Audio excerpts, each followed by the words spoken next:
ఈ దినకాలపు ఆశీర్వాదపు లేఖనము యెషయా గ్రంథము 33వ అధ్యాయము 2వ వచనము. యెహోవా నీ కొరకు కనిపెట్టుచున్నాము, మాయందు కరుణించుము. ఉదయకాలమున వారికి బాహువుగాను, ఆపత్కాలమున మాకు రక్షణ ఆధారముగాను ఉండుము. ప్రియమైనటువంటి దేవుని బిడ్డలారా, దేవుని కొరకు నీవు కనిపెట్టుకొని ఉండేటువంటి అలవాటు ఉంటే ఆయన ఖచ్చితముగా నిన్ను కరుణించేటువంటి దేవుడు. ఉదయకాలమున నీకు బాహువుగా ఆయన ఉంటారు.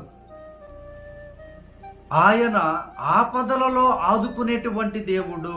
ఆపద వచ్చిందంటే నీ చుట్టూ ఉన్నటువంటి వారందరిలో ఎవ్వరు కూడా దగ్గర ఉండరు.